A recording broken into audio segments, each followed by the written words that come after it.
जुग जुग थाप सदा निर्वैर,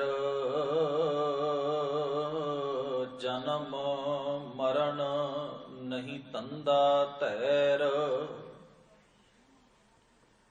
जो दिसै सो आपे आप, आप उपाय आपे घट थाप। आप अगोचर तंदै लोई, जोग जुगत जग जीवन सोई। कर आचार सच सुख होई, नाम विहूणा मुक्त किम होई। विण नामै विरोध शरीर, क्यों ना मिलै काटै मन पीर। वाट वटाऊ आवे जाए, क्या ले आया क्या पल्ले पाए। विण नामै टोटा सब थाए, लाहा मिलै जान दे बुझाए। वणज व्यापार वणजै व्यापारी, विण नामै कैसी पत सारी। वणज व्यापार वणजै व्यापारी,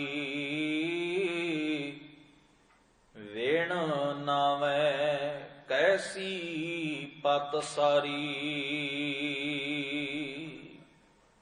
वाहिगुरु जी का खालसा वाहिगुरु जी की फतेह। परम सत्कारयोग सतगुरु गुरु ग्रंथ साहिब महाराज जी दे सजे हुए पावन दरबार दीयां हाजरियां भरदियां होयां बड़े सत्कार सहित आप सरबत संगत ने गुरु सवारियां पासों अमृतमयी पावन बाणी का कीर्तन श्रवण किया है। लड़ीवार चल रही सतगुरु गुरु नानक महाराज जी की उचारण की हुई पावन बाणी राग रामकली दे विचों ओंकार, जिसदा आप जी ने 15 ते 16 नंबर बंद पौड़ी श्रवण की है। सतगुरु गुरु नानक महाराज बख्शिश करदियां कहंदे ने, जोग जोग थाप सदा निर्वैर, जन्म मरण नहीं धंधा धैर। गुरु नानक महाराज कहंदे वो अकाल पुरख वाहिगुरु सदा ही हमेशा ही इस जगत की सिरजना का मुढ़ है। वो आप भी सदा रहन वाला है। ओदी होंद ओदी हस्ती कोई एक दो दिन जां कुछ समय जां समय के प्रभाव के अधीन नहीं, बल्कि समय के प्रभाव तो मुक्त है। जदों आपां मंगलाचरण का पाठ करते हैं उस विच ये शब्द गुरु साहब वरतते ने, अकाल मूरत। मूरत का अर्थ है उसका जो स्वरूप है, जो उसकी होंद है, वो अकाल। अकाल का अर्थ है काल की बंदिश तो, समय की बंदिश तो मुक्त है। मनुख का जन्म जीवन सब कुछ निश्चित है समय के मुताबिक। संसार की हर एक वस्तु समय के नाल उपजदी है, समय के मुताबिक चलती है और समय के मुताबिक खत्म होंदी है, उसका खात्मा हुंदा है। तो ये कुदरत का जितना भी पसारा है ये समय के अधीन है। पर गुरु साहब कहते वो अकाल पुरख की जो हस्ती है, जो होंद है, उस समय की बंदिश तो मुक्त है, इस करके वो अकाल है। ਉਹਦੇ ਉੱਤੇ ਸਮੇਂ ਦਾ ਕੋਈ ਪ੍ਰਭਾਵ ਨਹੀਂ। ਇਸ ਦੀ ਹੋਰ ਵਿਆਖਿਆ ਕਰਦਿਆਂ ਸ਼ਲੋਕ ਵਿੱਚ ਕਿਹਾ, ਆਦ ਸੱਚ ਜੁਗਾਦ ਸੱਚ ਹੈ ਭੀ, ਸੱਚ ਨਾਨਕ ਹੋਸੀ ਭੀ ਸੱਚ। ਤੋ ਉਸ ਦੀ ਹੋਂਦ ਸਦਾ ਹੈ। ਉਹ ਜੋ ਹੋਂਦ ਵਾਲਾ ਕਰਤਾ ਹੈ ਉਹ ਸਾਰੇ ਸੰਸਾਰ ਨੂੰ ਰਚਦਾ ਹੈ। ਮੰਗਲਾਚਰਨ ਵਿੱਚ ਉਸ ਨੂੰ ਕਿਹਾ ਕਰਤਾ, ਪੁਰਖ। ਕਰਤਾ ਦਾ ਅਰਥ ਹੈ ਬਣਾਉਂਦਾ ਹੈ, ਸਿਰਜਦਾ ਹੈ, ਸਾਰਾ ਕੁਝ ਰਚਦਾ ਹੈ। ਤੇ ਪੁਰਖ ਦਾ ਅਰਥ ਹੈ ਆਪਣੇ ਕੀਤੇ ਹੋਏ ਦੇ ਵਿੱਚ ਆਪ ਰਮ ਕੇ ਬੈਠ ਜਾਂਦਾ ਹੈ, ਉਹਦੇ ਵਿੱਚ ਆਪਣਾ ਟਿਕਾਣਾ ਬਣਾ ਲੈਂਦਾ ਹੈ। ਗੁਰੂ ਨਾਨਕ ਮਹਾਰਾਜ ਆਸਾ ਕੀ ਵਾਰ ਦੇ ਪਾਵਨ ਪੌੜੀ ਦੇ ਵਿੱਚ ਉਹ ਜਿਸ ਦੀ ਵਿਆਖਿਆ ਹੋਰ ਕਰਦੇ ਨੇ, ਆਪੀ ਨੈ ਆਪ ਸਾਜਿਓ, ਆਪੀ ਨੈ ਰਚਿਓ ਨਾਉ, ਦੁਈ ਕੁਦਰਤ ਸਾਜੀਐ ਕਰ ਆਸਨ ਡਿਠੋ ਚਾਓ। ਕਿ ਆਪਣੀ ਕੁਦਰਤ ਨੂੰ ਬਣਾ ਕੇ ਆਪਣੀ ਕੁਦਰਤ ਤੋਂ ਬਾਹਰ ਜਾ ਕੇ ਨਹੀਂ, ਬਲਕਿ ਆਪਣੀ ਕੁਦਰਤ ਦੇ ਵਿੱਚ ਹੀ ਉਹ ਨਿਯਮਾਂ ਕਰਕੇ ਸਮਾਇਆ ਹੋਇਆ ਹੈ। ਤੋ ਸਾਰੇ ਜਗਤ ਦੇ ਪਸਾਰੇ ਵਿੱਚ ਗੁਰੂ ਸਾਹਿਬ ਕਹਿੰਦੇ ਉਸ ਦੀ ਹੋਂਦ ਸੁਭਾਏਮਾਨ ਹੈ, ਜ਼ਰਰੇ ਜ਼ਰਰੇ ਦੇ ਵਿੱਚ। ਤੋ ਕੁਝ ਮਤਾਂ ਦੇ ਇਹ ਖਿਆਲਾਤ ਸਨ ਵੀ ਰੱਬ ਕਿਸੇ ਖਾਸ ਵਿਸ਼ੇਸ਼ ਥਾਂ ਉੱਤੇ ਵੱਸਦਾ ਹੈ ਤੇ ਬਾਕੀ ਉਹਨੇ ਸੰਸਾਰ ਪੈਦਾ ਕੀਤਾ। ਗੁਰੂ ਸਾਹਿਬ ਜੀ ਦਾ ਕਹਿਣਾ ਹੈ ਵੀ ਉਹ ਵਾਹਿਗੁਰੂ ਨੇ ਆਪ ਸੰਸਾਰ ਨੂੰ ਰਚਿਆ ਤੇ ਰਚਨਹਾਰ ਰਚਨਾ ਦੇ ਵਿੱਚ ਵੱਸਦਾ ਹੈ। ਕਰਤਾ ਆਪਣੀ ਪੈਦਾ ਕੀਤੀ ਹੋਈ ਖਲਕਤ ਦੇ ਵਿੱਚ ਸਮਾਇਆ ਹੈ। ਦੁਈ ਕੁਦਰਤ ਸਾਜੀਐ ਕਰ ਆਸਣ ਡਿਠੋ ਚਾਓ, ਦਾਤਾ ਕਰਤਾ ਆਪ ਤੂੰ ਤੁਸ ਦੇਵੈ ਕਰੈ ਪਸਾਓ, ਤੂੰ ਜਾਣੋਈ ਸਭ ਸੈ ਦੇ ਲੈਸੈ ਜਿੰਦ ਕਵਾਓ, ਕਰ ਆਸਣ ਡਿਠੋ ਚਾਓ। ਗੁਰੂ ਨਾਨਕ ਸਾਹਿਬ ਇਸ ਪਾਵਨ ਬੰਦ ਵਿੱਚ ਆਖਦੇ, ਜੁਗ ਜੁਗ ਥਾਪ ਸਦਾ ਤੋਂ ਥਾਪਣਾ ਕਰਦਾ ਆ ਰਿਹਾ, ਬਣਾਉਂਦਾ ਆ ਰਿਹਾ, ਉਹੀ ਸਿਰਜਣਹਾਰ ਹੈ। ਧਾਰਮਿਕ ਮਤਾਂ ਨੇ ਖੁਦਾ ਦੀ ਹਸਤੀ ਤੋਂ, ਰੱਬ ਦੀ ਹਸਤੀ ਤੋਂ, ਉਸ ਪ੍ਰਮਾਤਮਾ ਦੀ ਹਸਤੀ ਤੋਂ ਛੁੱਟ ਕੁਝ ਹੋਰ ਵੀ ਤਾਕਤਾਂ ਮੰਨੀਆਂ, ਜਿਵੇਂ ਵਿਭਾਗ ਵੰਡ ਦਿੱਤੇ ਗਏ ਹੋਣ ਵੀ ਮੀਂਹ ਪਵਾਉਣ ਵਾਲੀ ਤਾਕਤ ਇਹ ਹੈ, ਅਨਾਜ ਪੈਦਾ ਕਰਨ ਵਾਲੀ ਤਾਕਤ ਇਹ ਹੈ, ਹਨੇਰੀ ਲਿਆਉਣ ਵਾਲੀ, ਹਵਾ ਚਲਾਉਣ ਵਾਲੀ ਤਾਕਤ ਇਹ ਹੈ। ਉਸ ਨੂੰ ਕਿਸੇ ਧਰਮ ਗ੍ਰੰਥਾਂ ਦੇ ਵਿੱਚ ਉਸ ਨੂੰ ਪਵਨ ਦੇਵ ਆਖਿਆ, ਅੰਨ ਦੇਵ ਆਖਿਆ, ਜਲ ਦੇਵਤਾ ਆਖਿਆ, ਕਿਤੇ ਇਹਨੂੰ ਫਰਿਸ਼ਤੇ ਆਖਿਆ। ਗੱਲ ਰਲਦੀ ਹੈ ਆਪਸ ਵਿੱਚ। ਭਾਵ ਇੱਕ ਅਕਾਲ ਪੁਰਖ ਤੋਂ ਬਿਨਾਂ ਕੁਦਰਤ ਨੂੰ ਚਲਾਉਣ ਦੀਆਂ ਹੋਰ ਵੀ ਤਾਕਤਾਂ ਮਿਥ ਲਈਆਂ। ਕਿਸੇ ਨੇ ਫਰਿਸ਼ਤੇ ਮਿਥ ਲਏ, ਕਿਸੇ ਨੇ ਦੇਵਤੇ ਮਿਥ ਲਏ। ਵੀ ਹਵਾ ਜਿਹੜੀ ਇਹ ਵੀ ਇੱਕ ਕਿਸਮ ਦਾ ਦੇਵਤਾ ਹੈ, ਇੱਕ ਕਿਸਮ ਦਾ ਫਰਿਸ਼ਤਾ ਹੈ। ਇਹ ਜੋ ਅਨਾਜ ਪੈਦਾ ਹੋ ਰਿਹਾ ਇਹ ਵੀ ਇੱਕ ਕਿਸਮ ਦੇ ਦੇਵਤੇ ਦੇ ਅਧੀਨ ਹੈ। ਇਹ ਵਿਭਾਗ ਕਿਸੇ ਹੋਰ ਤਾਕਤ ਦੇ ਕੋਲ ਹੈ। ਅੱਗ ਦਾ ਵਿਭਾਗ ਕਿਸੇ ਹੋਰ ਤਾਕਤ ਦੇ ਕੋਲ ਹੈ। ਗੁਰੂ ਨਾਨਕ ਮਹਾਰਾਜ ਦੀ ਵਿਚਾਰਧਾਰਾ ਕਹਿੰਦੀ ਹੈ ਵੀ ਨਹੀਂ, ਇੱਕ ਨਿਯਮ ਹੈ ਜਿਸ ਮੁਤਾਬਕ ਸਾਰਾ ਸੰਸਾਰ ਚੱਲ ਰਿਹਾ। ਆਪ ਜਦੋਂ ਜਪਜੀ ਸਾਹਿਬ ਦੀ ਪਾਵਨ ਬਾਣੀ ਦਾ ਪਾਠ ਕਰਦੇ ਹੋ, ਉਸ ਵਿੱਚ ਗੁਰੂ ਸਾਹਿਬ ਜੀ ਇਹ ਸ਼ਬਦ ਵਰਤਦੇ ਨੇ, ਧੌਲ ਧਰਮ ਦਇਆ ਕਾ ਪੂਤ, ਸੰਤੋਖ ਥਾਪ ਰੱਖਿਆ ਜਿਨ ਸੂਤ। ਕਹਿੰਦੇ ਨੇ ਧਰਮ ਹੈ ਜਿਸ ਨੇ ਸਾਰੇ ਸੰਸਾਰ ਨੂੰ ਟਿਕਾ ਰੱਖਿਆ। ਧਰਮ ਦਾ ਮਤਲਬ ਹੈ ਨਿਯਮ, ਹੁਕਮ, ਲਾਅ। ਜਿਹੜਾ ਕੁਦਰਤ ਦਾ ਨਿਯਮ ਹੈ, ਕੁਦਰਤ ਦਾ ਆਪਣਾ ਲਾਅ ਹੈ, ਕੁਦਰਤ ਦਾ ਆਪਣਾ ਕਾਨੂੰਨ ਹੈ, ਉਹਨੂੰ ਹੁਕਮ ਕਿਹਾ ਬਾਣੀ ਦੇ ਅੰਦਰ, ਭਾਣਾ ਕਿਹਾ ਹੈ। ਉਹ ਸਾਰੇ ਸੰਸਾਰ ਨੂੰ ਬੰਨ੍ਹ ਕੇ ਰੱਖਣ ਵਾਲਾ, ਚਲਾਉਣ ਵਾਲਾ, ਖਤਮ ਕਰਨ ਵਾਲਾ, ਉਸ ਹੁਕਮ ਦੇ ਅਧੀਨ ਹੀ ਸਾਰਾ ਕੁਝ ਚੱਲੀ ਜਾਂਦਾ ਹੈ। ਜਨਮ ਵੀ ਹੈ, ਜੀਵਨ ਵੀ ਹੈ, ਮੌਤ ਵੀ ਹੈ, ਟੁੱਟ ਭੱਜ ਹੈ। ਜੋ ਕੁਝ ਵਾਪਰਦਾ ਹੈ ਇੱਕ ਨਿਯਮ ਦੇ ਮੁਤਾਬਕ ਵਾਪਰਦਾ ਹੈ। ਉਹ ਕੁਦਰਤ ਦਾ ਆਪਣਾ ਨਿਯਮ ਹੈ, ਕੁਦਰਤ ਦਾ ਆਪਣਾ ਰੂਲ ਹੈ, ਕੁਦਰਤ ਦਾ ਆਪਣਾ ਹੁਕਮ ਹੈ। ਗੁਰੂ ਸਾਹਿਬ ਕਹਿੰਦੇ ਨੇ ਧੌਲ ਧਰਮ, ਇਹ ਜਿਹੜਾ ਨਿਯਮ ਹੈ ਵਾਹਿਗੁਰੂ ਦੀ ਦਇਆ ਚੋਂ ਪੈਦਾ ਹੋਇਆ, ਦਇਆ ਕਾ ਪੂਤ। ਅੱਗੇ ਆਖਦੇ ਨੇ ਸੰਤੋਖ, ਸੰਤੋਖ ਦਾ ਅਰਥ ਹੈ ਲਿਮਟ। ਆਪਣੀ ਆਪਣੀ ਲਿਮਟ ਵਿੱਚ ਹਰ ਚੀਜ਼ ਨੂੰ ਉਹਨੇ ਬੰਨਿਆ ਤੇ ਚੱਲ ਰਹੀ ਹੈ ਉਹ। ਸੰਤੋਖ ਥਾਪ ਰੱਖਿਆ ਜਿਨ ਸੂਤ, ਸੂਤ ਦਾ ਅਰਥ ਹੈ ਸੂਤਰ ਵਿੱਚ ਪਰੋ ਕੇ, ਮਰਿਆਦਾ ਵਿੱਚ ਬੰਨ ਕੇ। ਇਸ ਨੂੰ ਗੁਰੂ ਸਾਹਿਬ ਕਹਿੰਦੇ ਨੇ ਸੋਦਰ ਦੇ ਸ਼ਬਦ ਅੰਦਰ, ਆਪ ਨਾਥ ਨਾਥੀ ਸਭ ਜਾ ਕੀ, ਰਿੱਧ ਸਿੱਧ ਅਵਰਾਂ ਸਾਧ। ਉਹ ਮਾਲਕ ਆਪ ਹੈ ਤੇ ਉਸ ਮਾਲਕ ਨੇ ਸਾਰੀ ਸ੍ਰਿਸ਼ਟੀ ਨੂੰ ਨੱਥ ਕੇ, ਭਾਵ ਕੰਟਰੋਲ ਵਿੱਚ, ਮਰਿਆਦਾ ਵਿੱਚ, ਨਿਯਮ ਵਿੱਚ ਬੰਨ ਕੇ ਰੱਖਿਆ। ਅੱਗ ਦੀ ਆਪਣੀ ਮਰਿਆਦਾ ਹੈ, ਪਾਣੀ ਦੀ ਆਪਣੀ ਮਰਿਆਦਾ ਹੈ, ਉਹਦਾ ਆਪਣਾ ਸੁਭਾਅ ਹੈ। ਹਵਾ ਦੀ ਆਪਣੀ ਮਰਿਆਦਾ, ਉਹਦਾ ਆਪਣਾ ਸੁਭਾਅ ਹੈ। ਧਰਤੀ ਦਾ ਆਪਣਾ ਸੁਭਾਅ ਹੈ। ਸਮੁੱਚੇ ਬ੍ਰਹਿਮੰਡ ਦੀ ਇੱਕ ਮਰਿਆਦਾ, ਇੱਕ ਨਿਯਮਾਵਲੀ ਬਣੀ ਹੋਈ ਹੈ, ਜਿਸ ਨਿਯਮ ਦੇ ਵਿੱਚ ਉਹ ਚੱਲ ਰਹੀ ਹੈ, ਜਿਹਨੂੰ ਗੁਰੂ ਸਾਹਿਬ ਬਾਣੀ ਦੇ ਵਿੱਚ ਆਖਦੇ ਹਨ, ਭੈ ਵਿੱਚ ਪਵਨ ਵਹਿ ਸਦ ਵਾਓ, ਭੈ ਵਿੱਚ ਚੱਲੇ ਲੱਖ ਦਰਿਆਓ, ਭੈ ਵਿੱਚ ਅਗਨ ਕੱਢੇ ਵੇਗਾਰ, ਭੈ ਵਿੱਚ ਧਰਤੀ ਦੱਬੀ ਭਾਰ, ਭੈ ਵਿੱਚ ਇੰਦ ਫਿਰੈ ਸਿਰ ਭਾਰ, ਭੈ ਵਿੱਚ ਰਾਜਾ ਧਰਮ ਦੁਆਰ, ਭੈ ਵਿੱਚ ਸੂਰਜ, ਭੈ ਵਿੱਚ ਚੰਦ, ਕੋ ਕਰੋੜੀ ਚਲਤ ਨਾ ਅੰਤ, ਭੈ ਵਿੱਚ ਸਿੱਧ ਬੁੱਧ ਸੁਰਨਾਥ, ਭੈ ਵਿੱਚ ਆ ਡਾਣੇ ਆਕਾਸ਼। ਅਖੀਰ ਉੱਪਰ ਕਹਿੰਦੇ ਨੇ, ਸਗਲਿਆਂ ਭਉ ਲਿਖਿਆ ਸਿਰਲੇਖ, ਨਾਨਕ ਨਿਰਭਉ ਨਿਰੰਕਾਰ ਸੱਚ ਏਕ। ਤੋ ਗੁਰੂ ਸਾਹਿਬ ਉਹਨਾਂ ਭਰਮਾਂ ਦਾ, ਉਹਨਾਂ ਵਹਿਮਾਂ ਦਾ, ਉਹਨਾਂ ਝੂਠੀਆਂ ਕਥਾ ਕਹਾਣੀਆਂ ਦਾ ਸ਼ੁਰੂ ਤੋਂ ਲੈ ਕੇ ਮੁੱਢੋਂ ਹੀ ਖੰਡਨ ਕਰਦੇ ਨੇ, ਔਰ ਸਾਨੂੰ ਦੱਸਦੇ ਨੇ ਵੀ ਹੁਕਮ ਕਰਨ ਵਾਲਾ ਵਾਹਿਗੁਰੂ ਇੱਕ ਹੈ। ਉਹ ਸਾਰਿਆਂ ਵਿੱਚ ਜੋਤ ਰੂਪ ਵਿੱਚ ਵਿਆਪਕ ਹੈ। ਉਹਦੇ ਹੁਕਮ ਦੇ ਮੁਤਾਬਕ, ਨਿਯਮ ਦੇ ਮੁਤਾਬਕ ਸਾਰਾ ਸੰਸਾਰ ਜਿਹੜਾ ਹੈ, ਜੀਵਨ ਜਿਹੜਾ ਹੈ, ਉਹ ਚੱਲ ਰਿਹਾ ਹੈ। ਸਾਰੀ ਕੁਦਰਤ ਆਪਣੇ ਆਪਣੇ ਤਰੀਕੇ ਨਾਲ ਚੱਲੀ ਜਾਂਦੀ ਹੈ। ਗੁਰੂ ਮਹਾਰਾਜ ਆਖਦੇ ਨੇ, ਸਦੀਆਂ ਤੋਂ ਇਹ ਉਸਨੇ ਥਾਪ ਕੇ ਰੱਖਿਆ ਹੋਇਆ, ਬਣਾਇਆ ਹੋਇਆ, ਜੁਗ ਜੁਗ ਥਾਪ। ਪਰ ਉਸ ਵਾਹਿਗੁਰੂ ਦਾ ਗੁਣ ਹੈ ਸਦਾ ਨਿਰਵੈਰ, ਉਹਨੂੰ ਕਿਸੇ ਨਾਲ ਕੋਈ ਵੈਰ ਨਹੀਂ, ਉਹਦਾ ਕਿਸੇ ਨਾਲ ਕੋਈ ਵਿਰੋਧ ਨਹੀਂ, ਬਲਕਿ ਉਹਦੇ ਕੁਦਰਤ ਦੇ ਨੇਮ ਨੇ, ਜਿਨ੍ਹਾਂ ਦੇ ਮੁਤਾਬਕ ਸਭ ਕੁਝ ਉਪਜ ਵੀ ਰਿਹਾ ਹੈ, ਬਿਨਸ ਵੀ ਰਿਹਾ ਹੈ, ਚੱਲ ਵੀ ਰਿਹਾ ਹੈ, ਕਿਤੇ ਘੱਟ ਹੈ, ਕਿਤੇ ਵੱਧ ਹੈ, ਸਭ ਕੁਝ ਹੈ। ਜਿਹਨੂੰ ਗੁਰੂ ਗ੍ਰੰਥ ਸਾਹਿਬ ਬਾਣੀ ਦੇ ਵਿੱਚ ਆਖਦੇ ਨੇ, ਨਾਨਕ ਅੰਤ ਨ ਜਾਪਨੀ ਹਰ ਤਾਕੇ ਪਾਰਾਵਾਰ, ਆਪ ਕਰਾਏ ਸਾਖਤੀ ਫਿਰ ਆਪ ਕਰਾਏ ਮਾਰ, ਇਕ ਨਾ ਗਲੀ ਜੰਜੀਰੀਆਂ ਇਕ ਤੁਰੀ ਚੜ੍ਹੈ ਵਿਸਿਆਰ, ਆਪ ਕਰਾਏ ਕਰੇ ਆਪ ਕੈਸਿਉ ਕਰੀ ਪੁਕਾਰ।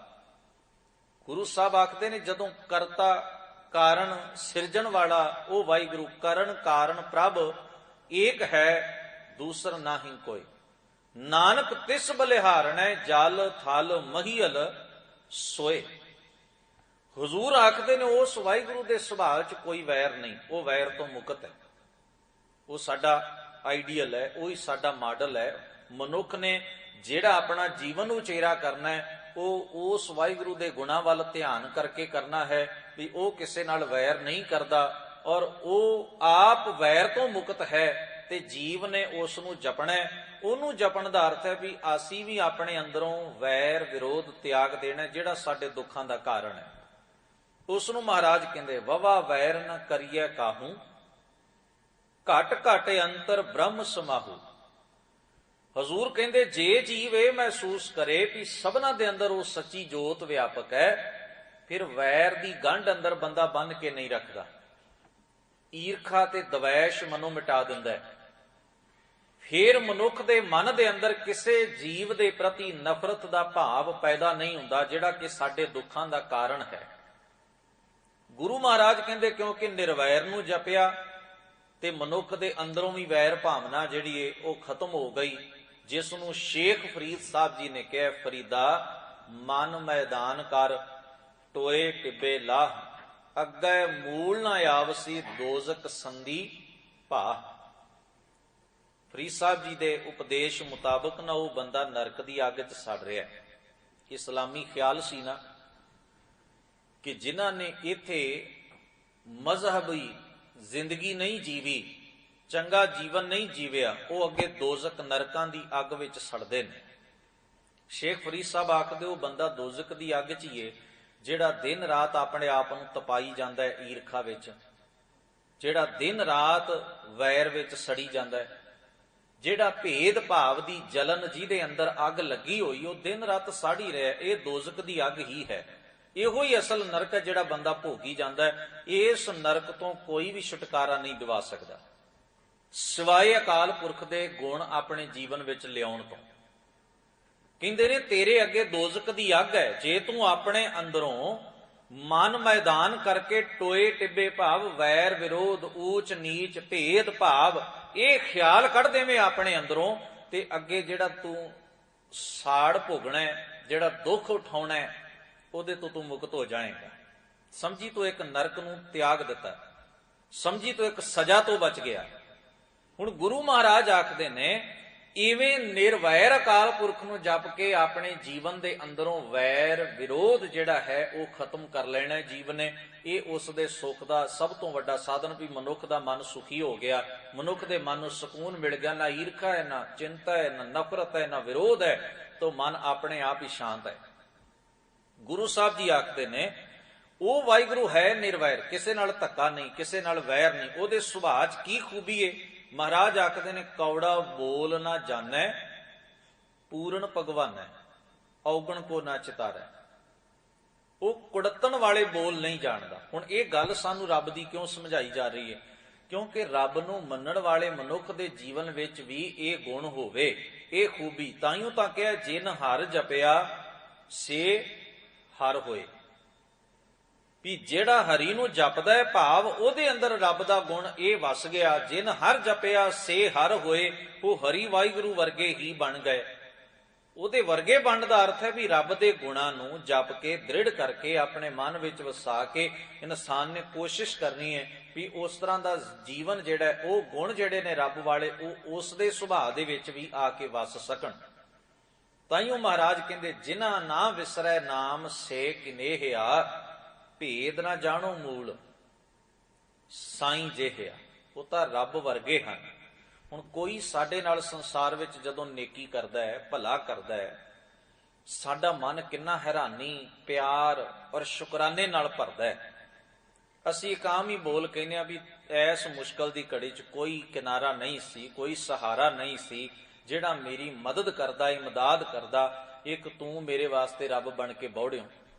ਜਿੱਥੇ ਆਸਾਂ ਹੀ ਮੁੱਕ ਗਈਆਂ, ਜਿੱਥੇ ਕੋਈ ਨਜ਼ਰ ਹੀ ਨਹੀਂ ਸੀ ਆਉਂਦਾ ਵੀ ਕਿਸ ਪਾਸੇ ਜਾਣਾ, ਇਹੋ ਜਿਹੀ ਮੁਸ਼ਕਲ ਦੇ ਸਮੇਂ ਦੇ ਵਿੱਚ ਬੜੀ ਔਖਿਆਈ ਆ ਬਣੀ, ਮੁਸ਼ਕਲ ਆ ਬਣੀ, ਬੰਦਾ ਤੰਗ ਹੋ ਗਿਆ ਪੂਰੀ ਤਰ੍ਹਾਂ ਨਾਲ।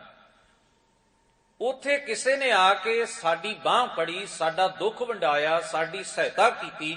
ਅਸੀਂ ਕਹਿੰਦੇ ਆ ਤੂੰ ਤੇ ਰੱਬ ਵਰਗਾ ਹੈ, ਰੱਬ ਬਣ ਕੇ ਆਇਆ। ਸਤਿਗੁਰੂ ਮੁਬਾਰਕ ਬਾਣੀ ਦੇ ਅੰਦਰ ਐਸੇ ਬੜੇ ਪ੍ਰਤੀਕ ਵਰਤਦੇ ਹਨ ਵੀ ਜਿਸ ਵਿੱਚ ਰੱਬ ਵਾਲੇ ਗੁਣ ਨੇ ਉਹ ਰੱਬ ਵਰਗਾ ਹੈ, ਜਿਸ ਵਿੱਚ ਰੱਬ ਦਾ ਸੁਭਾਅ। ਮੈਂ ਅੱਗੇ ਵੀ ਇੱਕ ਦਿਨ ਬੇਨਤੀ ਕੀਤੀ ਸੀ ਵੀ ਸਾਡੀ ਕਿਸ ਨਾਲ ਸਭ ਤੋਂ ਵਧੇਰੇ ਬਣਦੀ ਹੈ, ਜਿਹਦੇ ਨਾਲ ਸਾਡਾ ਵਿਹਾਰ ਮੇਲ ਖਾਂਦਾ ਹੈ, ਸੁਭਾਅ ਮੇਲ ਖਾਂਦਾ ਹੈ, ਆਚਾਰ ਮੇਲ ਖਾਂਦਾ ਹੈ, ਖਿਆਲ ਮੇਲ ਖਾਂਦੇ ਨੇ, ਉਹਦੇ ਨਾਲ ਸਾਡੀ ਬਣ ਜਾਂਦੀ ਹੈ। ਸੰਸਾਰ ਵਿੱਚ ਵੀ, ਪਰਿਵਾਰ ਵਿੱਚ ਵੀ ਜਿਹਦੇ ਨਾਲ ਇਹ ਚੀਜ਼ਾਂ ਮੇਲ ਨਾ ਖਾਣ, ਉਹਦੇ ਨਾਲ ਸਾਡਾ ਕੋਈ ਤਾਲਮੇਲ ਨਹੀਂ ਰਹਿੰਦਾ। ਰਿਸ਼ਤਾ ਭਾਵੇਂ ਕਿੰਨਾ ਵੀ ਡੂੰਘਾ ਹੋਵੇ, ਕਈ ਵਾਰ ਪਰਿਵਾਰ 'ਚ ਵੀ ਐਸਾ ਹੀ ਹੁੰਦਾ, ਖਿਆਲ ਮੇਲ ਨਹੀਂ ਖਾਂਦੇ, ਵਿਚਾਰ ਮੇਲ ਨਹੀਂ ਖਾਂਦੇ, ਸੁਭਾਅ ਮੇਲ ਨਹੀਂ ਖਾਂਦਾ, ਕੰਮ ਮੇਲ ਨਹੀਂ ਖਾਂਦੇ, ਤਾਂ ਟੁੱਟ ਗਈ, ਰਿਸ਼ਤਾ ਵੀ ਟੁੱਟ ਗਿਆ। ਤੋ ਰੱਬ ਵਾਲਾ ਉਹੋ ਹੀ ਹੈ ਜਿਹਦਾ ਸੁਭਾਅ ਰੱਬਵਤ ਹੈ, ਜਿਹਨੇ ਆਪਣੇ ਆਪ ਨੂੰ ਰੱਬ ਦੇ ਗੁਣਾਂ ਮੁਤਾਬਕ ਢਾਲਣਾ ਸਿੱਖ ਲਿਆ। ਇਹੋ ਹੀ ਤੇ ਮਿਹਨਤ ਹੈ, ਇਹੋ ਹੀ ਤੇ ਮਸ਼ੱਕਤ ਹੈ। ਜਿਨੀ ਨਾਮ ਧਿਆਇਆ ਗਏ ਮਸ਼ੱਕਤ ਘਾੜ। ਮਸ਼ੱਕਤ ਮਿਹਨਤ ਕੀ ਹੈ, ਕਠਨ ਘਾਲਣਾ ਕਿਉਂ ਹੈ? ਕਠਨ ਘਾਲਣਾ ਇਹ ਹੈ ਵੀ ਆਪਣੇ ਆਪ ਨੂੰ ਟੋਟਲੀ ਬਦਲਣਾ ਪੈਂਦਾ ਹੈ, ਤਬਦੀਲ ਕਰ ਲਿਆ। ਇਹ ਸਭ ਤੋਂ ਔਖਾ ਕੰਮ ਹੈ, ਸਭ ਤੋਂ ਕਠਨ ਕੰਮ ਹੈ। ਆਪਣੇ ਮਨ ਦੇ ਸੁਭਾਅ ਨੂੰ ਪੂਰੀ ਤਰ੍ਹਾਂ ਨਾਲ ਬਦਲ ਲੈਣਾ ਗੁਰੂ ਦੀ ਮੱਤ ਮੁਤਾਬਕ, ਰੱਬ ਦੇ ਗੁਣਾਂ ਮੁਤਾਬਕ, ਇਹ ਬੜਾ ਔਖਾ ਕਠਨ ਕਾਰਜ ਹੈ। ਪੱਥਰ ਦਾ ਬੁੱਤ ਤਰਾਸ਼ਣਾ ਹੋਵੇ ਇਨਸਾਨ ਨੇ, ਜਿਸ ਨੇ ਤਰਾਸ਼ਿਆ ਬੜਾ ਸੋਹਣਾ ਬੁੱਤ ਮੂਰਤੀ ਬਣਾ ਕੇ, ਉਹ ਮਿਊਜ਼ੀਅਮ ਵਿੱਚ ਲੱਗੀ ਹੋਈ ਮੂਰਤੀ ਵੇਖ ਕੇ ਲੋਕ ਹੈਰਾਨ ਹੁੰਦੇ ਵੀ ਕਮਾਲ ਹੈ, ਇਹਦੇ ਵਿੱਚ ਇੱਕ ਜਾਨ ਹੀ ਨਹੀਂ ਪਾਈ, ਬਾਕੀ ਕਸਰ ਕੋਈ ਨਹੀਂ ਰਹਿਣ ਦਿੱਤੀ। ਹੁਨਰਮੰਦ ਬੰਦੇ ਨੇ ਇੱਕ ਬੇਢੰਗੇ ਜੇ ਪੱਥਰ ਨੂੰ ਇਵੇਂ ਖਲਿਆਰ ਦਿੱਤਾ ਜਿਵੇਂ ਜਿਉਂਦਾ ਜਾਗਦਾ ਇਨਸਾਨ ਖੜਾ ਹੋਵੇ।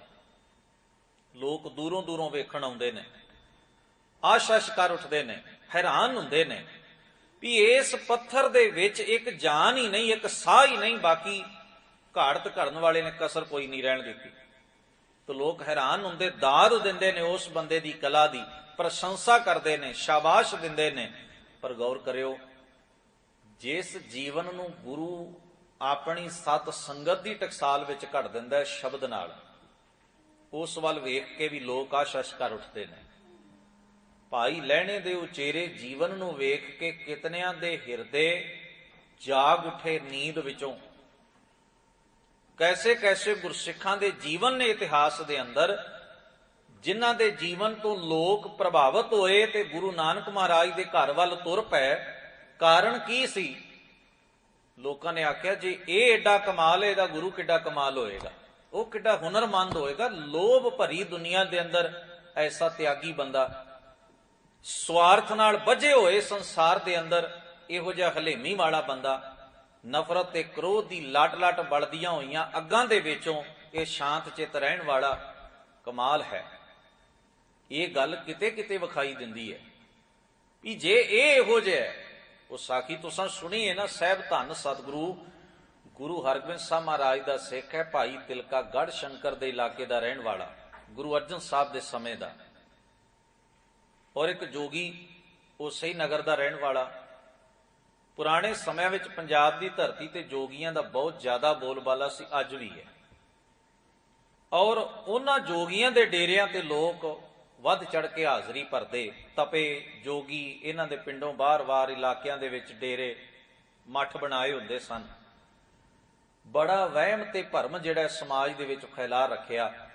ਹੁਣ ਭਾਈ ਤਿਲਕਾ ਆਪਣੇ ਸੁਭਾਅ ਮੁਤਾਬਕ ਸਤ ਸੰਗ ਕਰਦਾ ਹੈ, 2 ਵਕਤ ਬਾਣੀ ਪੜ੍ਹਦਾ ਹੈ, ਜੋ ਗੁਰੂ ਦੀ ਉਹਨੂੰ ਸਿੱਖਿਆ ਹੈ ਉਹ ਸਿੱਖਿਆ ਨੂੰ ਆਪ ਹੰਡਾਉਂਦਾ ਤੇ ਅੱਗੇ ਵੰਡਦਾ ਹੈ, ਧਰਮ ਦੀ ਕਿਰਤ ਕਰਦਾ ਹੈ।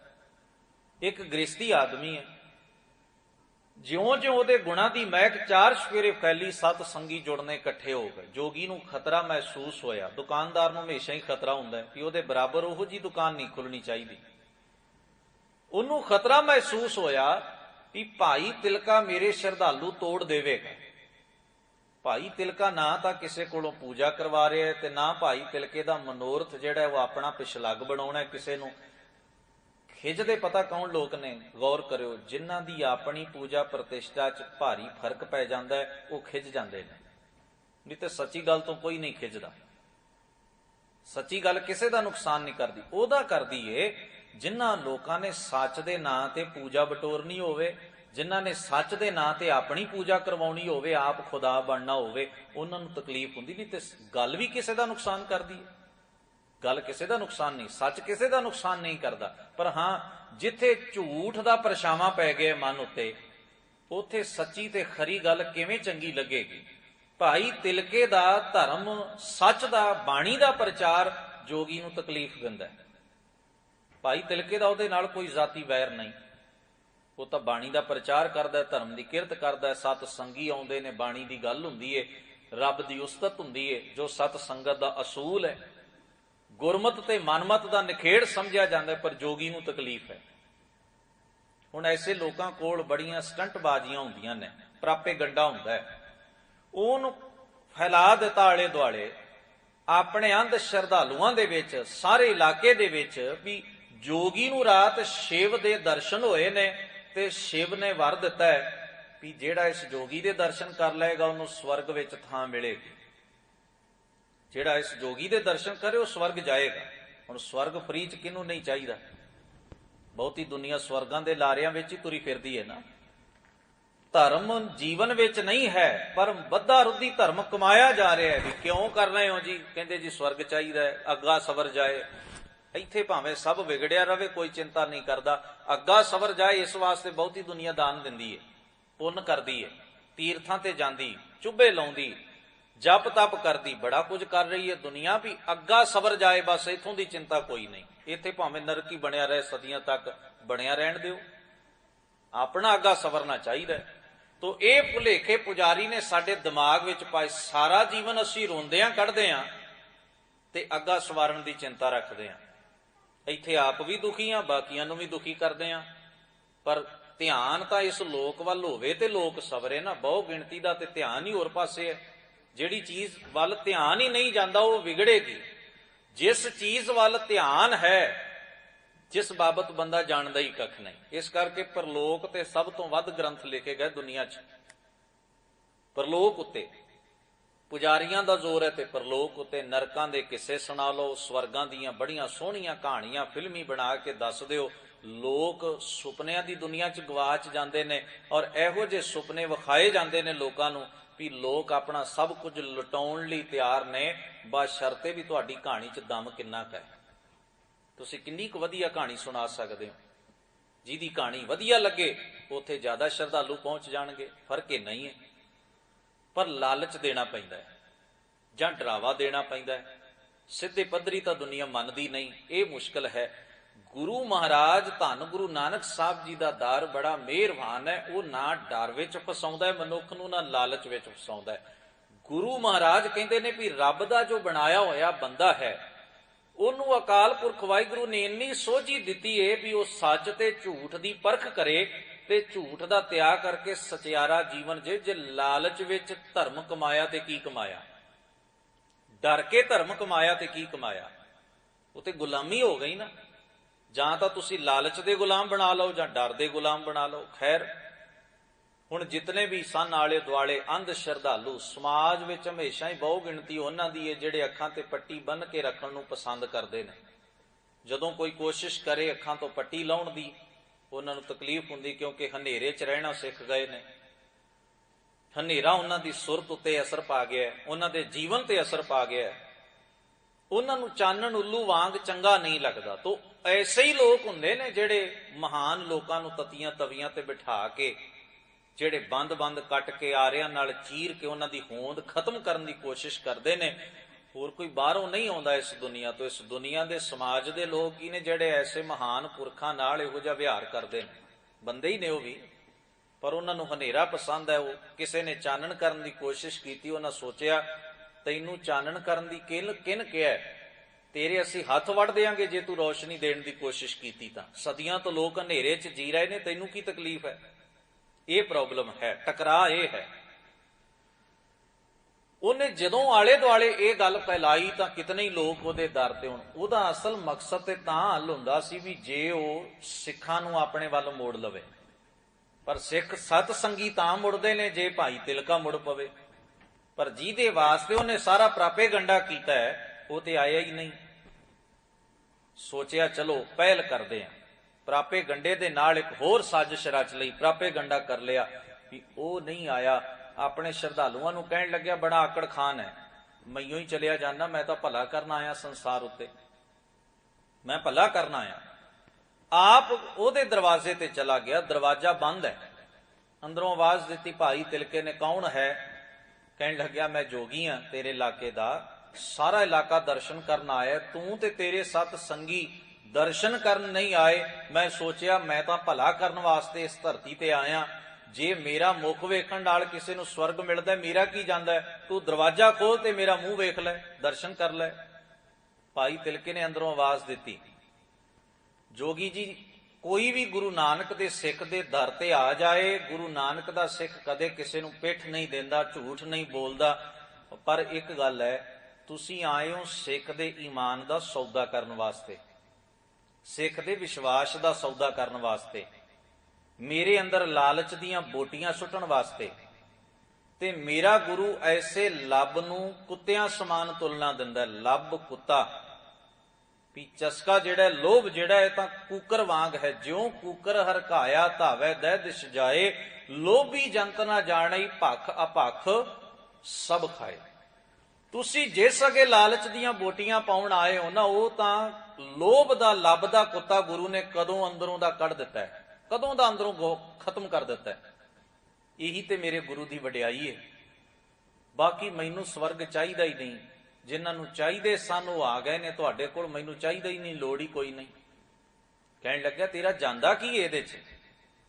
ਕਹਿਣ ਲੱਗਿਆ ਜੀ ਜਾਂਦਾ ਕੁਝ ਨਹੀਂ, ਪਰ ਸੱਚੀ ਗੱਲ ਆਖਦਾ, ਅੱਗੋਂ ਪਿੱਛੋਂ ਆਉਂਗੇ ਦਰਵਾਜ਼ਾ ਸਿੱਖ ਦਾ ਖੁੱਲਾ ਮਿਲੇਗਾ, ਪਰ ਆਏ ਹੋ ਸਵਰਗ ਦਾ ਲਾਰਾ ਦੇਣ ਵਾਸਤੇ, ਨਰਕਾਂ ਦਾ ਭੈ ਦੇਣ ਵਾਸਤੇ ਦਰਵਾਜ਼ਾ ਨਹੀਂ ਖੁੱਲੇਗਾ।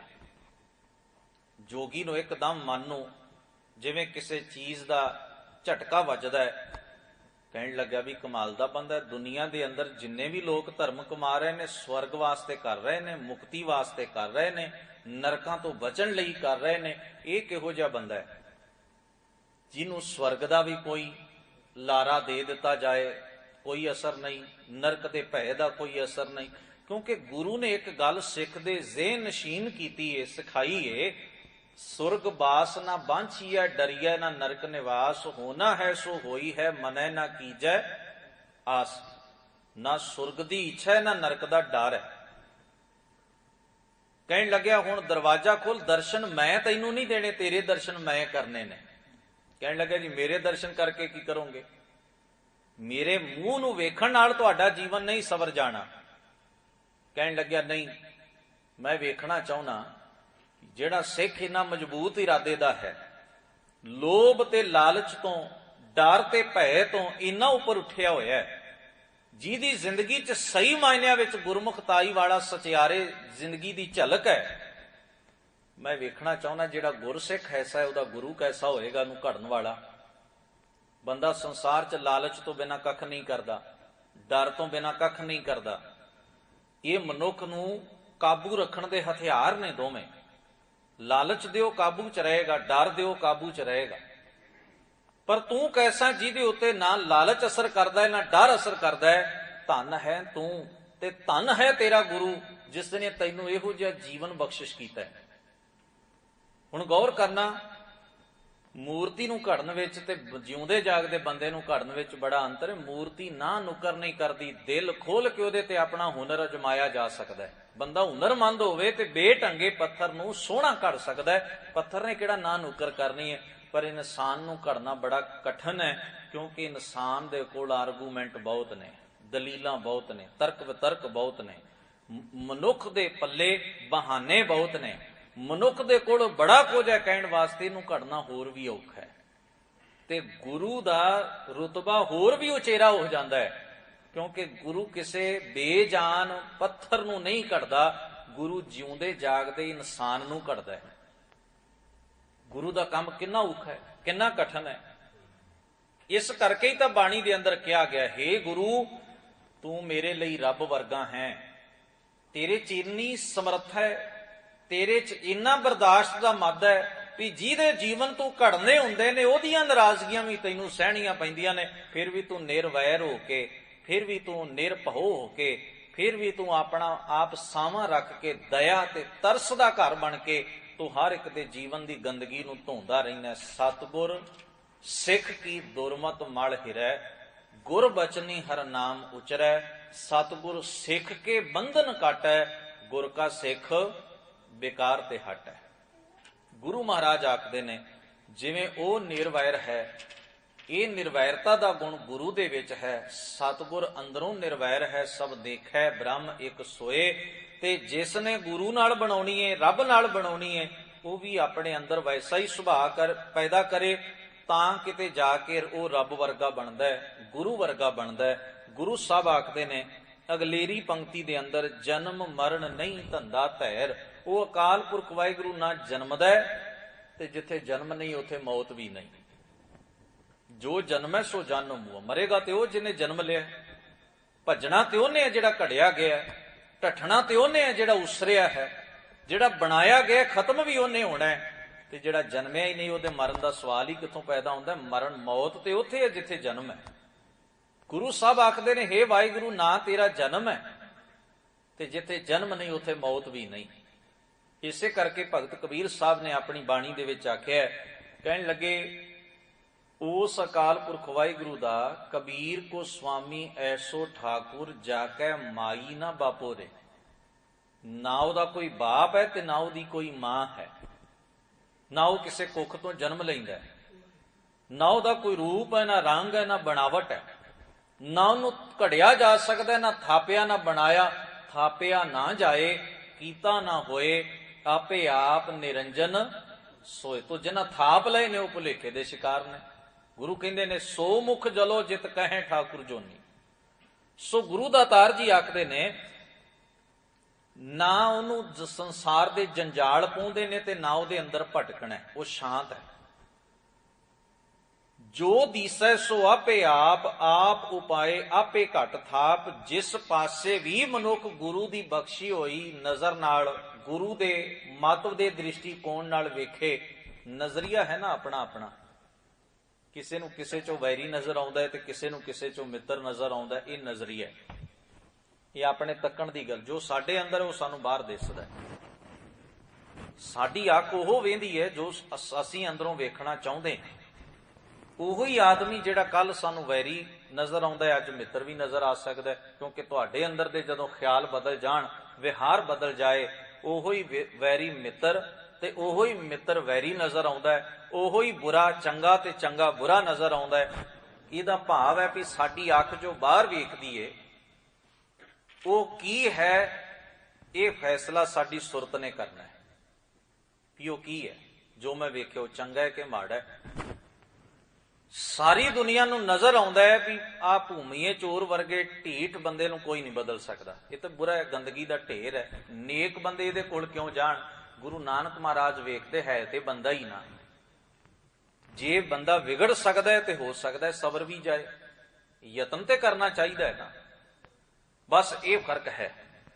ਗੁਰੂ ਸਾਹਿਬ ਬਾਣੀ ਦੇ ਵਿੱਚ ਆਖਦੇ ਨੇ ਸਾਡੇ ਅੰਦਰ ਦੀ ਨਜ਼ਰ ਹੈ। ਜੇ ਗੁਰੂ ਦਾ ਬਖਸ਼ਿਆ ਸੁਭਾਅ ਸਾਡੇ ਅੰਦਰ ਆ ਜਾਏ, ਬਾਣੀ ਦਾ ਉਪਦੇਸ਼, ਫਿਰ ਜੋ ਦੀਸੈ ਸੋ ਆਪੇ ਆਪ, ਫਿਰ ਸਾਰੇ ਪਾਸੇ ਉਸ ਵਾਹਿਗੁਰੂ ਦੀ ਹੋਂਦ ਨੂੰ ਹੀ ਅਸੀਂ ਮਹਿਸੂਸ ਕਰਨ ਲੱਗ ਪੈਂਦੇ ਹਾਂ, ਕਿਉਂਕਿ ਸਾਡੇ ਅੰਦਰ, ਸਾਡੇ ਹਿਰਦੇ ਨੂੰ, ਸਾਡੀ ਸੁਰਤ ਨੂੰ ਇਹ ਪਕਿਆਈ ਮਿਲ ਜਾਂਦੀ ਹੈ ਕਿ ਅਕਾਲ ਪੁਰਖ ਦੀ ਜੋਤ ਸਭਨਾ ਵਿੱਚ ਰਮੀ ਹੋਈ ਹੈ। ਤੋ ਅੰਦਰ ਦੇ ਖਿਆਲ ਬਦਲਣ, ਵੇਖਣ ਦਾ ਤਰੀਕਾ ਬਦਲ ਜਾਂਦਾ ਹੈ, ਬਾਹਰ ਦੇ ਵਿਹਾਰ ਵਿੱਚ ਆਪੇ ਫਰਕ ਪੈ ਜਾਂਦਾ ਹੈ, ਮਹਿਸੂਸ ਕਰਨ ਦੀ ਭਾਵਨਾ ਅੰਦਰ ਪੈਦਾ ਹੋ ਗਈ। ਮਹਾਰਾਜ ਕਹਿੰਦੇ ਨੇ ਆਪ ਉਪਾਏ, ਆਪ ਹੀ ਸਾਰੇ ਜੀਵ ਜੰਤ ਪੈਦਾ ਕਰਦਾ ਹੈ, ਆਪੇ ਘਟ ਥਾਪ। ਆ ਜਿਤਨੇ ਵੀ ਸਰੀਰ ਘੜੇ ਗਏ ਇਹ ਸਭ ਉਹਦੀ ਰਜ਼ਾ ਚ ਘੜੇ ਗਏ। ਮਾਟੀ ਏਕ ਅਨੇਕ ਭਾਂਤ ਕਰ, ਸਾਜੀ ਸਾਜਨ ਹਾਰੈ।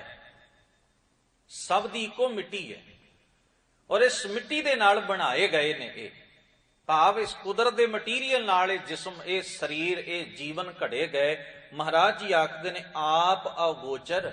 ਅਗੋਚਰ ਦਾ ਅਰਥ ਹੈ ਜਿਹਦੇ ਤੱਕ ਗਿਆਨ ਇੰਦਰੀਆਂ ਦੀ ਪਹੁੰਚ ਨਹੀਂ, ਅੱਖ ਉਹਨੂੰ ਵੇਖ ਨਹੀਂ ਸਕਦੀ, ਕੰਨ ਉਹਦੀ ਆਵਾਜ਼ ਨਹੀਂ ਸੁਣ ਸਕਦੇ, ਜ਼ਬਾਨ ਰਾਹੀਂ ਉਹਦੇ ਤੱਕ ਪਹੁੰਚਿਆ ਨਹੀਂ ਜਾ ਸਕਦਾ, ਉਹਨੂੰ ਚਮੜੀ ਦੇ ਨਾਲ ਸਪਰਸ਼ ਕਰਕੇ ਮਹਿਸੂਸ ਨਹੀਂ ਕੀਤਾ। ਪੰਜ ਗਿਆਨ ਇੰਦਰੇ ਨੇ। ਸਤਿਗੁਰੂ ਆਖਦੇ ਨੇ ਅਗੋਚਰ, ਜਿਸ ਤੱਕ ਸਾਡੇ ਗਿਆਨ ਇੰਦਰੇ ਚੜ ਨਹੀਂ ਸਕਦੇ, ਪਹੁੰਚ ਨਹੀਂ ਕਰ ਸਕਦੇ। ਆਪ ਅਗੋਚਰ ਧੰਦੈ ਲੋਈ, ਆਪ ਮੁਕਤ ਹੈ ਸਾਰੇ ਪਸਾਰੇ ਤੋਂ, ਇੰਦਰੀਆਂ ਦੇ ਕੰਟਰੋਲ ਤੋਂ ਬਾਹਰ ਹੈ। ਕੇਵਲ ਸੁਰਤੀ ਵਿੱਚ ਮਹਿਸੂਸ ਕਰਨ ਦਾ ਬਲ ਹੋਵੇ। ਗੁਰੂ ਕਹਿੰਦੇ ਨੇ ਧੰਦੈ ਲੋਈ, ਬਾਕੀ ਸਾਰੀ ਲੋਕਾਈ ਇੱਕ ਨਿਯਮ ਵਿੱਚ, ਇੱਕ ਧੰਦੇ ਵਿੱਚ ਬੱਝੀ ਹੋਈ ਚੱਲ ਰਹੀ ਹੈ। ਜੋਗ ਜੁਗਤ ਜਗ ਜੀਵਨ ਸੋਈ, ਪਰ ਇਸ ਜਗਤ ਦੇ ਧੰਦਿਆਂ ਵਿੱਚ ਵੀ ਜਿਸ ਉਤੇ ਗੁਰੂ ਦੇ ਰਾਹੀਂ ਕਿਰਪਾ ਹੋ ਜਾਏ। ਜੋਗ, ਜੋਗ ਦਾ ਅਰਥ ਹੈ ਮਿਲਾਪ। ਮਿਲਾਪ ਦੀ ਜੁਗਤ ਉਹ ਕੁਦਰਤ ਵਿੱਚੋਂ ਹੀ ਸਿੱਖ ਲੈਂਦਾ ਹੈ। ਉਹ ਹੈ ਵੀ ਇੱਥੇ ਹੀ ਹੈ, ਸਾਰਾ ਸੰਸਾਰ ਧੰਦਿਆਂ ਦਾ ਘਰ, ਪਰ ਇਹ ਜਗਤ ਦੇ ਧੰਦਿਆਂ ਵਿੱਚ ਵਿਚਰਦਿਆਂ ਹੋਇਆਂ ਵੀ ਉਹ ਜਗਤ ਵਿੱਚ ਹੀ ਵਾਹਿਗੁਰੂ ਨਾਲ ਸਾਂਝ ਬਣਾਉਂਦਾ। ਜਗਤ ਤੋਂ ਪਾਸੇ ਜਾ ਕੇ ਨਹੀਂ ਬਣਦੀ, ਇੱਥੇ ਹੀ ਬਣਨੀ ਹੈ। ਪਰ ਜਿਸ ਨੂੰ ਮਿਲਾਪ ਦੀ ਜੁਗਤ, ਉਸ ਜਗਤ ਨੂੰ ਜੀਵਨ ਦੇਣ ਵਾਲੇ ਵਾਹਿਗੁਰੂ ਨੇ ਆਪ ਬਖਸ਼ ਦਿੱਤੀ, ਉਹਨੇ ਮਿਲਾਪ ਦਾ ਰਾਹ ਚੁਣ ਲਿਆ। ਗੁਰੂ ਮਹਾਰਾਜ ਕਹਿੰਦੇ ਕਰ ਆਚਾਰ ਸੱਚ ਸੁਖ ਹੋਈ। ਹੇ ਭਾਈ, ਚੰਗਾ ਆਚਾਰ, ਆਚਾਰ ਦਾ ਅਰਥ ਹੈ ਕਿਰਦਾਰ, ਵਿਹਾਰ। ਸਾਡੇ ਖਿਆਲ ਤੇ ਸਾਡਾ ਕਰਮ ਜਦੋਂ ਦੋਵੇਂ ਸ਼ੁੱਧ ਹੋ ਜਾਣ, ਪਵਿੱਤਰ, ਚੰਗੇ, ਨੇਕ ਹੋ ਜਾਣ, ਇਹਨੂੰ ਕਹਿੰਦੇ ਨੇ ਉੱਚਾ ਆਚਾਰ ਹੋ ਗਿਆ। ਕਰ ਆਚਾਰ ਸੱਚ, ਸੱਚਾ ਆਚਾਰ, ਸੱਚਾ ਵਿਹਾਰ, ਸੱਚੇ ਖਿਆਲ, ਸੱਚਾ ਜੀਵਨ ਧਾਰਨ ਕਰ, ਸੁਖ ਹੋਈ, ਸੁਖੀ ਰਹੇਗਾ, ਆਨੰਦ ਵਿੱਚ ਰਹੇਗਾ। ਗੁਰੂ ਮਹਾਰਾਜ ਆਖਦੇ ਨੇ ਫਿਰ ਤੇਰੇ ਮਨ ਨੂੰ ਦੁੱਖ ਨਹੀਂ ਪਹੁੰਚ ਸਕੇਗਾ। ਮਨ ਤਾਂ ਦੁਖੀ ਹੈ ਕਿਉਂਕਿ ਤੇਰੇ ਕੋਲ ਚੰਗਾ ਆਚਾਰ ਵਿਹਾਰ ਨਹੀਂ, ਖਿਆਲ ਚੰਗੇ ਨਹੀਂ।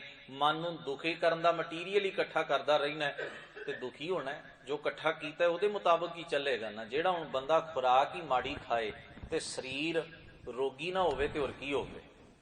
ਜੋ ਅੱਖਾਂ ਨਾਲ ਇਕੱਠਾ ਕਰ ਲਿਆ, ਜੋ ਕੰਨਾਂ ਨਾਲ ਇਕੱਠਾ ਕਰ ਲਿਆ, ਜੋ ਦਿਨ ਰਾਤ ਬੰਦਾ ਇਕੱਠਾ ਕਰ ਰਿਹਾ ਆਪਣੇ ਮਨ ਨਾਲ, ਉਹ ਸਾਰਾ ਤਾਂ ਜ਼ਹਿਰ ਹੈ। ਤੇ ਜ਼ਹਿਰ ਜ਼ਿੰਦਗੀ ਨਹੀਂ ਦਿੰਦਾ, ਮੌਤ ਹੀ ਦਿੰਦਾ ਹੈ।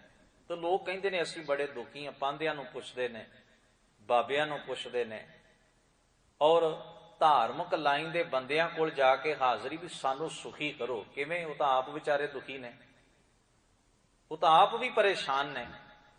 ਹੁਣ ਗੌਰ ਕਰਨਾ ਇਸ ਗੱਲ ਵੱਲ, ਕਿਉਂਕਿ ਅਸੀਂ ਸੁਖ ਲੱਭ ਰਹੇ ਵੀ ਬਾਹਰੋਂ ਕੁਝ ਨਾ ਕੁਝ ਐਸਾ ਵਾਪਰੇ ਵੀ ਅਸੀਂ ਸੁਖੀ ਹੋ ਜਾਈਏ। ਵਾਪਰਦਾ ਤੇ ਬੜਾ ਕੁਝ ਹੈ, ਪਰ ਬੰਦਿਆ ਤੂੰ ਸੁਖੀ ਕਿਉਂ ਨਹੀਂ ਹੁੰਦਾ? ਕਦੇ ਸੋਚਿਆ? ਗੁਰੂ ਗ੍ਰੰਥ ਸਾਹਿਬ ਮਹਾਰਾਜ ਆਖਦੇ ਨੇ ਸੁਖ ਹੋ ਹੀ ਨਹੀਂ ਸਕਦਾ। ਸੁਖ ਤੇ ਆਚਾਰ ਵਿੱਚ ਹੈ, ਵਿਹਾਰ, ਖਿਆਲ, ਵਿਚਾਰ ਤੇ ਕਿਰਦਾਰ ਵਿੱਚ ਹੈ, ਜਿਸ ਤੋਂ ਤੂੰ ਖੁੰਝਿਆ ਹੋਇਆ। ਕੋਈ ਉਧਾਰੇ ਸੁਖ ਕਿੰਨੇ ਕੁ ਦੇ ਸਕਦਾ ਤੈਨੂੰ, ਔਰ ਮਿਲਣਗੇ ਵੀ ਕਿੱਥੋਂ? ਹਾਂ ਇੰਨਾ ਜ਼ਰੂਰ ਹੈ ਵੀ ਬੰਦੇ ਦੀ ਇਸ ਕਮਜ਼ੋਰੀ ਦਾ ਚਲਾਕ ਲੋਕਾਂ ਨੂੰ ਪਤਾ ਹੈ, ਔਰ ਉਹਨਾਂ ਉਸੇ ਵੇਲੇ ਫੱਟੇ ਲਾ ਕੇ ਦੁਕਾਨਾਂ ਜ਼ਰੂਰ ਖੋਲ ਲਈਆਂ ਵੀ ਆਹ ਕੰਮ ਚੱਲ ਸਕਦਾ। ਬੰਦੇ ਨੂੰ ਘਾਟ ਹੈ ਨਾ, ਹਰ ਬੰਦਾ ਸੁੱਖ ਦੀ ਕੂਕ ਰੱਖਦਾ ਹੈ, ਦੁੱਖ ਤੋਂ ਬਚਣ, ਔਰ ਚਲਾਕਾਂ ਨੇ ਦੁਕਾਨਾਂ ਖੋਲ ਲਈਆਂ ਨੇ, ਔਰ ਬੜਾ ਕੁਝ ਹੈ ਉਹਨਾਂ ਦੇ ਕੋਲ, ਜਿਸ ਕਰਕੇ ਬੰਦੇ ਨੂੰ ਇਸ ਜਾਲ 'ਚ ਫਸਾਇਆ ਜਾ ਸਕਦਾ ਹੈ। ਧਰਮ ਦੇ ਨਾਂ ਤੇ ਵੀ ਖੁੱਲ ਗਈਆਂ, ਰੱਬ ਦੇ ਨਾਂ ਤੇ ਵੀ ਖੁੱਲ ਗਈਆਂ, ਸੁੱਖ ਤੇ ਦੁੱਖ ਦੇ ਨਾਂ ਤੇ ਖੁੱਲ ਗਈਆਂ, ਮਨ ਦੀ ਸ਼ਾਂਤੀ ਦੇ ਨਾਂ ਤੇ ਅਜੀਬ ਅਜੀਬ ਕਿਸਮ ਦੀਆਂ ਦੁਕਾਨਾਂ ਖੁੱਲੀਆਂ ਨੇ। ਆਖੇ ਇੱਥੇ ਮਨ ਦਾ ਟਿਕਾਊ ਮਿਲਦਾ ਹੈ। ਵੀ ਦੱਸੋ, ਜੇ ਇੰਨੀ ਦੁਨੀਆ ਮਨ ਦਾ ਟਿਕਾਊ ਲੈ ਰਹੀ ਹੈ, ਫਿਰ ਸੰਸਾਰ 'ਚ ਸ਼ਾਂਤੀ ਕੋਈ ਬਾਹਰੋਂ ਫੈਲਾ ਗਿਆ, ਨਫ਼ਰਤ ਕੋਈ ਬਾਹਰੋਂ ਪਾ ਗਿਆ? ਜੇ ਸਾਰੀ ਦੁਨੀਆ ਸੁਖੀ ਹੋ ਰਹੀ ਹੈ ਇਹਨਾਂ ਸਭ ਦੁਕਾਨਾਂ ਤੇ ਜਾ ਕੇ, ਫਿਰ ਦੁਖੀ ਕਿਉਂ ਹੈ ਸੰਸਾਰ? ਇਹ ਦੁੱਖ ਕਿਧਰੋਂ ਆ ਰਿਹਾ? ਫਿਰ ਤੋ ਕੋਈ ਨਹੀਂ। ਇਹਨਾਂ ਗੱਲਾਂ ਨਾਲ ਜਿਹੜੇ ਗੁਰੂ ਸਾਹਿਬ ਬਾਣੀ ਚ ਆਖਦੇ ਨੇ, ਜਿੱਥੇ ਸੁਖ ਪਿਆ ਹੈ ਉਹ ਹੈ ਤੇਰਾ ਆਚਾਰ, ਨਾਮ ਵੀ ਹੋਣਾ ਮੁਕਤ ਕਿਵੇਂ ਹੋਈ। ਜਿਹੜਾ ਵਾਹਿਗੁਰੂ ਦੇ ਗੁਣਾਂ ਵਾਲੇ, ਉਹਦੇ ਨਾਮ, ਉਹਦੀ ਹੋਂਦ ਦੇ ਅਹਿਸਾਸ ਤੋਂ ਖੁੰਝਿਆ, ਉਹ ਇਹਨਾਂ ਵਿਕਾਰਾਂ ਦੇ ਜੀਵਨ ਤੋਂ, ਮਾੜੇ ਵਿਹਾਰ ਤੋਂ, ਮਾੜੇ ਕਿਰਦਾਰ ਤੋਂ ਕਿਵੇਂ ਮੁਕਤ ਹੋ ਸਕਦਾ ਹੈ? ਉਹ ਨਹੀਂ ਹੋ ਸਕਦਾ। ਸਤਿਗੁਰੂ 16ਵੇਂ ਬੰਦ ਵਿੱਚ ਆਖਦੇ, ਵਿਣ ਨਾਮ ਹੈ, ਨਾਮੀ ਜੀਵਨ ਤੋਂ, ਗੁਣਾਂ ਵਾਲੀ ਜ਼ਿੰਦਗੀ ਤੋਂ, ਆਪਣੇ ਜੀਵਨ ਨੂੰ ਰੱਬ ਦੇ ਗੁਣਾਂ ਮੁਤਾਬਕ ਘੜੇ ਬਿਨਾ, ਬਣਾਏ ਬਿਨਾ।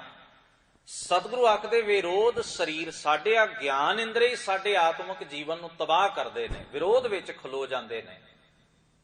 ਕਿਉਂਕਿ ਇਸ ਨੂੰ ਗੁਰੂ ਸਾਹਿਬ ਆਖਦੇ ਨੇ ਵੀ ਇਹ ਜਿਹੜਾ ਸਾਰਾ ਸਰੀਰ ਹੈ, ਇਹ ਆਪਣੇ ਆਪਣੇ ਚਸਕਿਆਂ ਵਿੱਚ ਲੱਗਾ ਹੋਇਆ ਹੈ। ਅੱਖਾਂ ਨੂੰ ਆਪਣਾ ਚਸਕਾ ਹੈ, ਕੰਨਾਂ ਨੂੰ ਆਪਣਾ, ਜ਼ਬਾਨ ਨੂੰ ਆਪਣਾ, ਚਮੜੀ ਨੂੰ ਆਪਣਾ, ਨਾਸਕਾਂ ਨੂੰ ਆਪਣਾ। ਪੰਜੇ ਗਿਆਨ ਇੰਦਰੀ ਚਸਕਿਆਂ 'ਚ ਗਵਾਚੇ ਨੇ, ਖੁਆਰ ਕਰਦੇ ਨੇ, ਜ਼ਹਿਰ ਨਾਲ ਮੋਹ ਪਾਈ ਬੈਠੇ ਨੇ। ਇਵੇਂ ਆਤਮਿਕ ਜੀਵਨ ਨੂੰ ਤਬਾਹ ਕਰਨ ਦਾ ਸਮਾਨ ਮਨੁੱਖ ਨੇ ਇਕੱਠਾ ਕੀਤਾ ਹੈ। ਗੁਰੂ ਕਹਿੰਦੇ ਨੇ, ਕਿਉਂ ਨਾ ਮਿਲੇ ਕਾਟੈ ਮਨ ਪੀਰ। ਮਨ ਦਾ ਰੋਗ ਦੂਰ ਕਿਉਂ ਨਹੀਂ ਕਰਦਾ? ਰੱਬ ਵਾਹਿਗੁਰੂ ਅਕਾਲ ਪੁਰਖ ਨਾਲ ਮਿਲਾਪ ਕਰਕੇ, ਭਾਵ ਗੁਰੂ ਦੇ ਸ਼ਬਦ ਨਾਲ ਜੁੜ ਕੇ, ਆਪਣੇ ਮਨ ਦੇ ਪੀੜਾ, ਮਨ ਦਾ ਰੋਗ, ਮਨ ਦਾ ਦੁੱਖ ਦੂਰ ਕਰਨ ਦੀ ਕੋਸ਼ਿਸ਼ ਕਿਉਂ ਨਹੀਂ ਕਰਦਾ? ਆਪਣੇ ਮਨ ਦਾ ਦੁੱਖ ਦੂਰ ਕਰ। ਔਰ ਉਹ ਹੈ ਮਿਲਾਪ ਵਿੱਚ। ਦੁੱਖ ਹੈ ਵਿਛੋੜੇ ਦਾ, ਦੁੱਖ ਵਿਛੋੜਾ ਇੱਕ ਦੁੱਖ ਭੂਖ। ਗੁਰੂ ਕਹਿੰਦੇ ਨੇ, ਉਹ ਵਿਛੋੜੇ ਦਾ ਦੁੱਖ ਦੂਰ ਕਰ। ਤੇ ਉਹ ਦੁੱਖ ਦੂਰ ਕਿਵੇਂ ਹੋਏਗਾ? ਮਿਲਾਪ ਕਰਕੇ। ਮਹਾਰਾਜ ਅੱਗੇ ਸ਼ਬਦ ਵਰਤਦੇ ਹਨ, ਵਾਟ ਵਟਾਊ ਆਵੇ ਜਾਏ, ਰਾਹਗੀਰ ਮੁਸਾਫਰ ਤੁਰੇ ਜਾ ਰਹੇ ਨੇ ਆਪਣੀ ਮੰਜ਼ਿਲ ਵੱਲ। ਇਹ ਸੰਸਾਰ ਇੱਕ ਮੁਸਾਫਰ ਖਾਨਾ ਹੈ। ਪੁਰਾਣੇ ਜਾ ਰਹੇ ਨੇ, ਨਵੇਂ ਆ ਰਹੇ ਨੇ, ਔਰ ਆਉਣ ਤੇ ਜਾਣ ਦਾ ਗੇੜ ਲੱਗਿਆ ਹੋਇਆ। ਇਹ ਚੇਤਾ ਕਰਾ ਰਹੇ ਗੁਰੂ ਸਾਹਿਬ ਕਿ ਤੂੰ ਮੁਸਾਫਰ ਹੈ, ਆਖਰ ਤੈਨੂੰ ਵੀ ਆਪਣਾ ਰਾਹ ਮੱਲਣਾ ਹੀ ਪੈਣਾ ਹੈ। ਇਦੋਂ ਪਹਿਲੋਂ ਕਿ ਸਫ਼ਰ ਦੁੱਖ ਵਿੱਚ ਹੀ ਬਤੀਤ ਹੋਵੇ, ਕੋਈ ਬੰਨ ਨੂੰ ਬੰਨ ਵੀ ਸਫ਼ਰ ਸੁਖਾਵਾਂ ਹੋਵੇ। ਬੰਦਾ ਉਹ ਸਾਧਨ ਲੱਭਦਾ ਵੀ ਸਫ਼ਰ ਕਰਨਾ ਥੋੜਾ ਆਰਾਮਦਾਇਕ ਸਫ਼ਰ ਹੋਵੇ, ਮੁਸੀਬਤ ਭਰਿਆ ਨਾ ਹੋਵੇ। ਜਿਨ੍ਹਾਂ ਦੇ ਸਫ਼ਰ ਮੁਸੀਬਤਾਂ ਭਰੇ ਹੁੰਦੇ ਨੇ, ਉਹਨਾਂ ਨੂੰ ਅਗਲੀ ਯਾਤਰਾ ਤੋਂ ਬੜਾ ਡਰ ਆਉਂਦਾ ਹੈ, ਕਿਉਂਕਿ ਉਹ ਪਿਛਲਾ ਦੁੱਖ ਚੇਤੇ ਆਉਂਦਾ ਹੈ। ਗੁਰੂ ਮਹਾਰਾਜ ਬਖਸ਼ਿਸ਼ ਕਰਦੇ ਨੇ ਬਾਣੀ ਦੇ ਅੰਦਰ ਵੀ ਜੇ ਤੂੰ ਇਸ ਜ਼ਿੰਦਗੀ ਦਾ ਸਫ਼ਰ ਆਨੰਦ ਨਾਲ ਕੱਟਣਾ ਚਾਹੁੰਦਾ ਹੈ ਤਾਂ ਗੁਰੂ ਦੀ ਮੱਤ ਲੈ, ਤਾਂ ਕਿ ਸਫਲ ਭਈ ਸਫਲ ਯਾਤਰਾ ਹੋ ਜਾਏ। ਗੁਰੂਦੇਵ ਅੱਗੇ ਸ਼ਬਦ ਵਰਤਦੇ ਨੇ, ਕਿਆ ਲੈ ਆਇਆ ਕਿਆ ਪੱਲੇ ਪਾਏ। ਪਰ ਜਿਹੜੇ ਵਿਕਾਰਾਂ 'ਚ ਲੱਗੇ ਰਹੇ ਇਸ ਜ਼ਿੰਦਗੀ ਦੇ ਸਫ਼ਰ ਵਿੱਚ, ਜਿਨ੍ਹਾਂ ਜ਼ਹਿਰ ਹੀ ਇਕੱਠਾ ਕੀਤਾ ਹੈ, ਗੁਰੂ ਕਹਿੰਦੇ ਉਹ ਲੈ ਕੇ ਵੀ ਕੀ ਆਏ ਸਨ ਤੇ ਪੱਲੇ ਵੀ ਉਹਨਾਂ ਦੇ ਕੀ ਹੈ? ਨਾ ਉਹਨਾਂ ਦੇ ਕੋਲ ਜ਼ਿੰਦਗੀ ਦੇ ਰਾਹ ਦੇ ਵਿੱਚ ਕੁਝ ਉਹਨਾਂ ਦੇ ਪੱਲੇ ਸੀ, ਨਾ ਉਹਨਾਂ ਦੇ ਪੱਲੇ ਕੋਈ ਐਸੀ ਚੀਜ਼ ਹੈ ਵੀ ਲੋਕ ਮਾਣ ਕਰਨ, ਹਾਂ ਵੀ ਫਲਾਨਾ ਬੰਦਾ ਇਸ ਜੀਵਨ ਦੇ ਅੰਦਰ ਬਹੁਤ ਕੁਝ ਖੱਟ ਕੇ ਗਿਆ। ਨਿਰਾਸ਼ਾ ਹੀ ਹੈ ਉਹਨਾਂ ਦੇ